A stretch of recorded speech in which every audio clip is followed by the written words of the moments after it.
Se vós não vos converterdes, ireis morrer todos do mesmo modo. Caríssimos irmãos e irmãs, estamos celebrando o terceiro domingo da Quaresma, já estamos adiantados nesse tempo quaresmal, em que fazemos esse grande retiro de 40 dias, nos preparando para a Páscoa de nosso Senhor. E no Santo Evangelho que nós acabamos de ouvir, vimos uma cena corriqueira para nós. Alguém que vai ao encontro de Jesus para dar a ele uma notícia, dizendo: Jesus, o Senhor soube daqueles galileus que Pilatos havia matado? E é claro, conosco também isso ocorre. Alguém vai ao nosso encontro e diz: você soube lá daquele incêndio que aconteceu na Europa, lá em Londres, no aeroporto? Você soube daquela outra coisa que aconteceu? Ou seja, uma situação corriqueira. E Jesus responde do seguinte modo: olha, vocês acham que esses galileus foram mortos por Pilatos porque eram mais pecadores que os demais galileus? Eu vos digo que não. E depois Jesus cita ainda um outro acontecimento de uma torre que caiu em Siloé e matou a muitas pessoas, um desastre. E Jesus ainda diz: vocês acham que aqueles homens que morreram por causa daquela torre que caiu eram mais pecadores do que os outros israelitas? Eu vos digo que não. Mas se vocês não se converterem, morrerão do mesmo modo. Ora, por que Jesus fala para eles sobre essa situação de que esses que morreram, que sofreram essa tragédia, ou que foram mortos pela violência de Herodes, não são mais pecadores do que os demais? Porque havia um pensamento para os contemporâneos de Jesus de que aqueles que morriam repentinamente ou que sofriam uma violência, etc., sofriam tudo isso por causa dos seus pecados, porque de alguma forma estavam sendo castigados por Deus por causa dos seus pecados. Então essa era a justificativa que tinha. Fulano morreu dessa forma, provavelmente era um grande pecador e por isso mereceu tal coisa, né? Era o pensamento daquela época.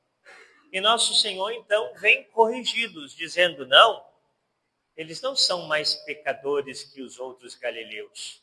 Eles não são mais pecadores do que os outros israelitas. Mas, se vocês não se converterem, vocês vão morrer do mesmo modo. Isso faz com que nós reflitamos sobre essas realidades que acontecem. Diante de uma situação trágica, diante da violência que mata muitas pessoas, nós devemos refletir sobre a fragilidade do homem, a fragilidade humana, a brevidade da vida, porque ter saúde não é significado de longa vida, né? Se eu tenho saúde, eu sei que eu vou viver por muitos anos. Pode ser que não. Pode ser que te aconteça um acidente. Pode ser que, de repente, não sei, qualquer coisa pode acontecer, né? Isso significa que a conversão ela não pode ser deixada para depois. Se vós não vos converterdes, morrereis do mesmo modo, diz o Senhor. Mas é claro, ao mesmo tempo, diante dessas situações, não devemos pensar, isso é um castigo de Deus, ou por que Deus deixou com que isso acontecesse, etc, etc. Mas veja bem, muitas coisas que nos acontecem é culpa nossa. Por exemplo, uma pessoa que fuma a vida toda e de repente ela conhece um diagnóstico de um câncer no pulmão. Aí ela começa a dizer, Deus, por que isso aconteceu comigo? Por que logo comigo? E etc. Mas você fumou a vida inteira. Isso é consequência do seu pecado. Porque o pecado, ele causa consequências para a nossa alma, mas muitas vezes também para o nosso corpo.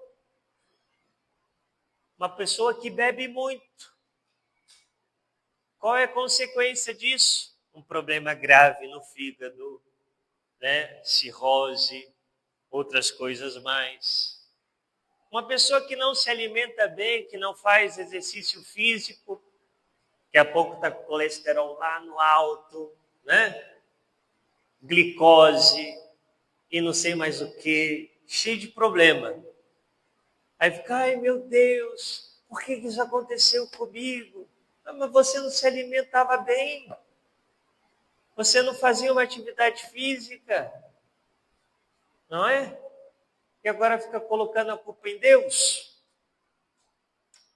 Ou seja, muitas coisas que nos acontecem é consequência das nossas más atitudes, dos nossos maus hábitos.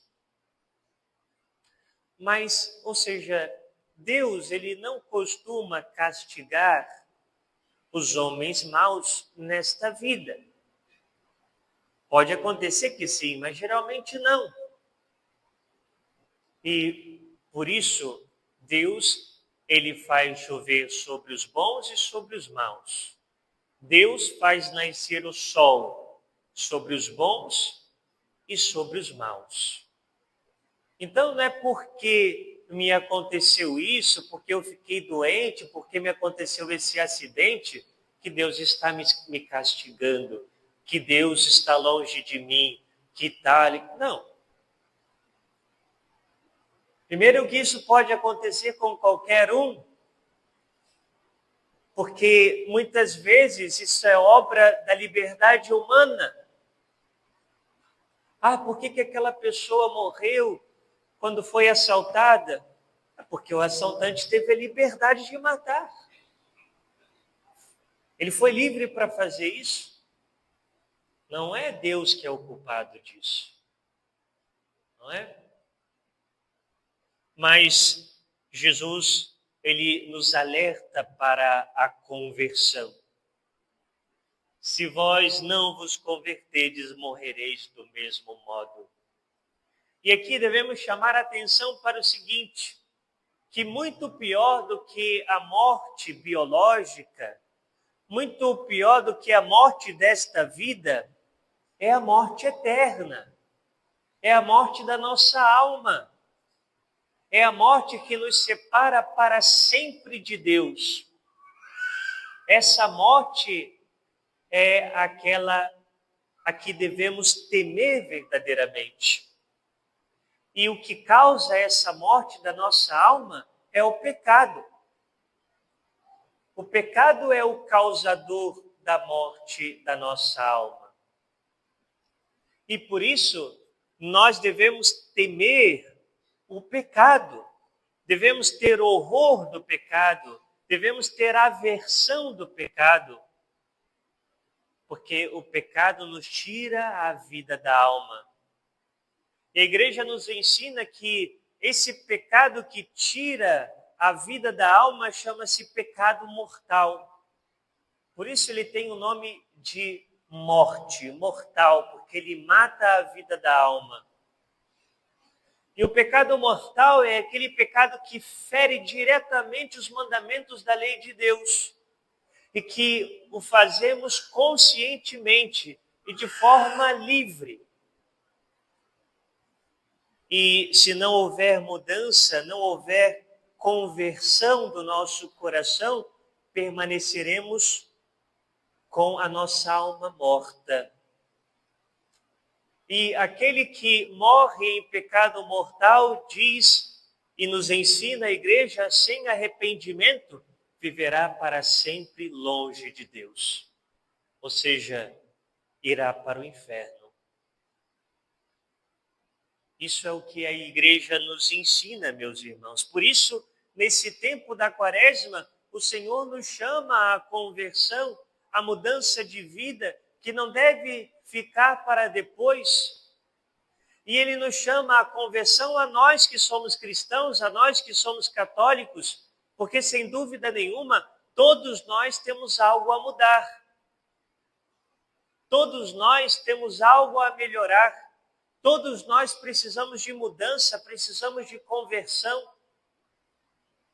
Porque se não fosse assim, se não precisássemos de conversão, eu tiraria essas imagens daqui, tiraria São Pedro, tiraria